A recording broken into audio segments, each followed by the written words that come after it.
Emily pressed her hands against the flimsy cafe counter, counting out the last coins in her worn leather purse, each one chipped and scuffed like the soles of her sneakers. The bell above the door jingled insistently and she flinched, worried someone would overhear her muttered curses about rent, the eviction notice curling at her apartment door, and the empty fridge she'd stared at all morning. She only had time for a weak coffee, the paper cup trembling in her hands, steam curling into the chilly morning air. Her hair was uneven from a week of rushing between her temp shifts and the tiny shelter she called home, and her eyes darted constantly, always alert, always calculating. The bustling corporate event a few blocks away felt like another world, the kind she didn't belong in, with polished shoes clicking against marble floors and laughter that smelled of perfume and champagne. But the flyer she had found in the thrift shop had said, Intern Networking Gala, VIP access possible. And Emily, shy and weary from months of rejection letters and whispered refusals, had convinced herself to try. She had practiced what she'd say, rehearsed polite smiles in front of the mirror with her patched jacket over a borrowed dress, trying desperately to look presentable. When she stepped into the grand ballroom, a cool draught carrying faint notes of expensive cologne met her, and her heart jumped. The tables gleamed under soft lighting, crystal glasses reflecting the glow. She felt eyes flick toward her, then away, and she clutched her clipboard like a shield. In her nervous haze, she spotted an empty seat near a cluster of men in tailored suits, and a woman in deep red, laughing as if the world had nothing to worry about. Emily thought, it's a seat, right? I can just sit for a moment. And she slid in quietly, sliding her gaze downward, heart hammering. Minutes in, she overheard the conversation at her table. A man, voice smooth but sharp, complained about the interns that barely showed effort, and her lips twitched. She had memorized every grievance of her manager, every dismissive comment that made her feel small. She whispered under her breath, muttering about how ridiculous it was. Only she didn't realize that the man she was grumbling about, the very man she had silently cursed for weeks, was not just any executive. He was the CEO, Daniel Vance. Emily's throat tightened as his piercing eyes finally met hers.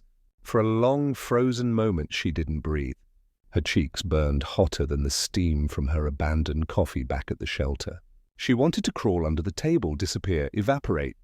"Excuse me," he said, voice calm, measured. "Did I hear you correctly?"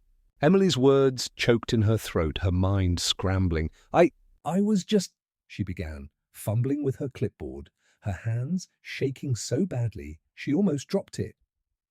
Daniel leaned back slightly, studying her with an intensity that made her want to vanish entirely. Around them, the polished laughter and soft chatter of the VIP crowd seemed to fade into a blur. "I see," he said finally, a faint, almost imperceptible smirk tugging at his lips. "Well, it seems we've got a lot to discuss. You care to join me for a quieter moment?" Her stomach twisted. Quiet moments with CEOs were not something shy interns survived. She nodded mutely, unable to form words as he guided her toward a quieter lounge just beyond the main hall. Outside, the storm of expectations, her crushing self-doubt, and the relentless hardships she faced, the worn shoes, the duct-taped backpack, the weak coffee, felt as if they were pressing against her ribs. Daniel handed her a glass of water, his presence commanding yet gentle. "Tell me," he said softly, "what makes you so frustrated with the company?" Her eyes flickered to the glass, then to him, trying to compose herself. The words tumbled out before she could stop them. Tales of unpaid hours at temp jobs, endless rejections, the landlord's relentless calls, the nights curled in a thrift store blanket, listening to the pipes groan in her apartment, wondering if she would have food tomorrow. She spoke so fast, she barely noticed the shudder in her own voice. Daniel listened, his fingers drumming lightly against the polished wood table. There was no judgment, no interruption, only the weight of someone truly hearing her, a stark contrast to the dismissive voices of her past weeks. Emily's defenses faltered, and tears she had buried since her mother passed began to prick at her eyes. "I've never heard anyone speak so honestly," Daniel said finally. "Most people are too scared, too polite. You "You don't even realize, but that courage, it's rare." Emily blinked, wiping at the corners of her eyes, embarrassed. I wasn't thinking about courage. I can't keep living like this." Daniel nodded slowly. "I understand." "And I think maybe it's time someone helped change that." She stared at him, trying to measure whether he was mocking her, testing her, or simply being kind. Every fiber of her body wanted to run, to escape the suffocating disbelief that someone like him could care about someone like her. And then, just as relief and hope flickered faintly in her chest, the lounge door swung open, and a woman in an elegant white skirt and black blazer stepped inside, her heels clicking sharply. She paused, glanced between Daniel and Emily, her eyes narrowing ever so slightly. "Daniel, we need you at the main event now. VIPs are asking for you." Emily's stomach sank. She was moments away from hope, moments from a lifeline she didn't yet understand, and now it was being yanked away. She glanced at Daniel, who ran a hand through his hair, frustration flickering across his otherwise composed face. The tension hung heavy between them, unspoken yet electric, a fragile thread connecting their two worlds. Hers, frayed and worn, and his, polished and untouchable. Emily's voice caught as she whispered, Almost to herself, "I didn't mean to cause trouble." Daniel's gaze softened, but he said nothing, leaving the room charged with the weight of a secret she didn't yet fully grasp, and a choice he hadn't yet revealed. Daniel gave a small, almost imperceptible nod and led Emily back toward the main hall. The polished floors and sparkling chandeliers now seemed almost oppressive, but she kept her gaze fixed on him, trying to appear calm while her mind raced.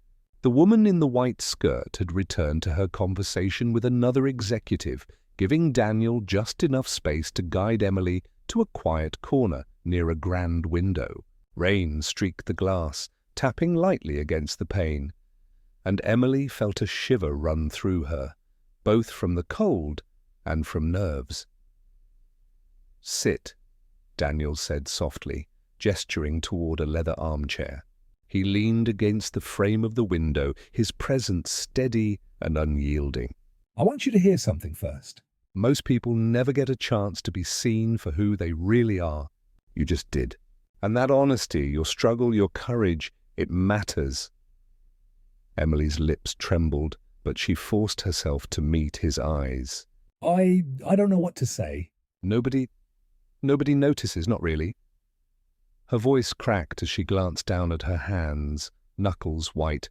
The duct tape on her backpack, the worn shoes, the frayed jacket, each detail screamed her life's reality.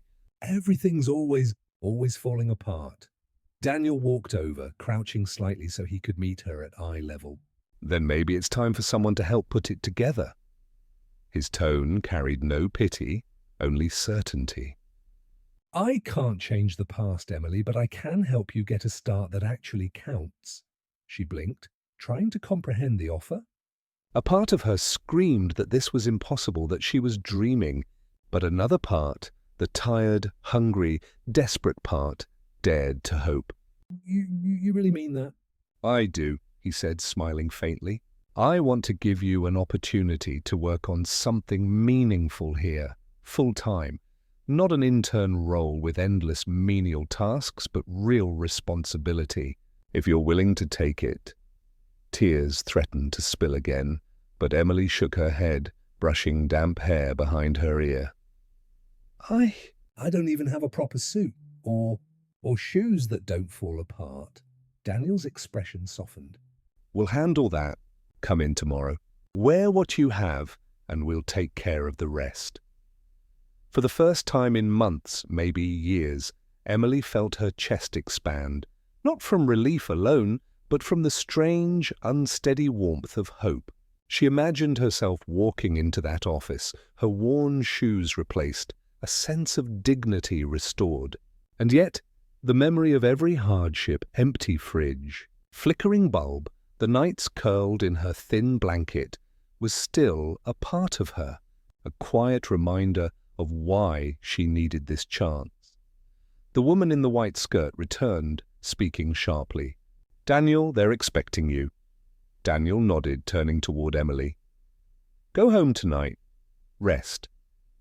Don't think about the gala or the mistakes. You've done enough just by showing up. Tomorrow, we start." Emily followed him with her gaze as he disappeared back into the crowd, and for a moment she felt invisible gratitude pressing against her chest, mingled with disbelief.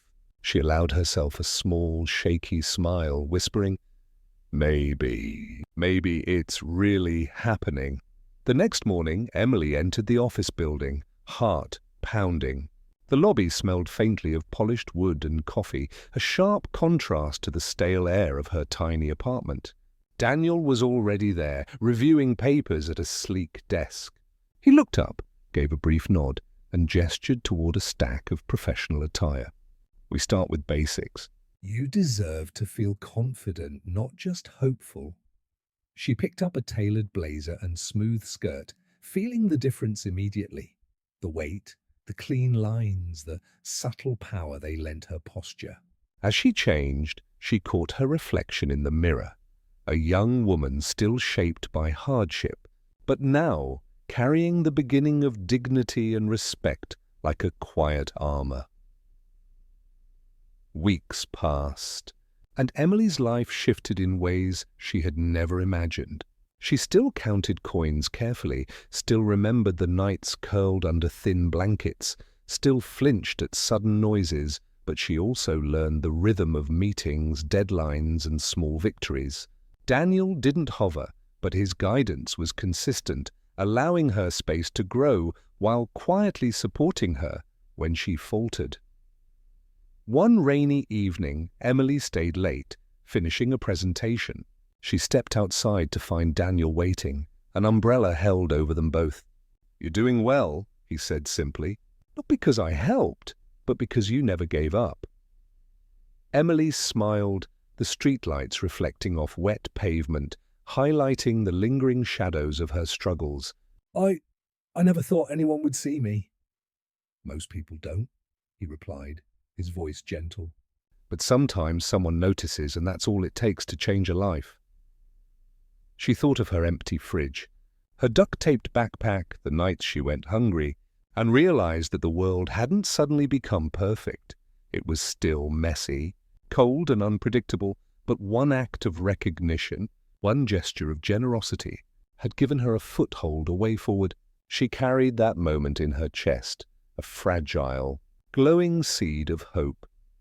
Emily walked home that night in her polished shoes, the rain splashing against the sidewalks, each step a reminder that dignity could be reclaimed, even from the depths of hardship. And as she unlocked the door to her small apartment, the once empty fridge no longer seemed a symbol of despair, but a canvas for the future she was now brave enough to build. Sometimes, she thought, it just takes one person to notice, one moment to redirect a life, and that noticing can come from the most unexpected place.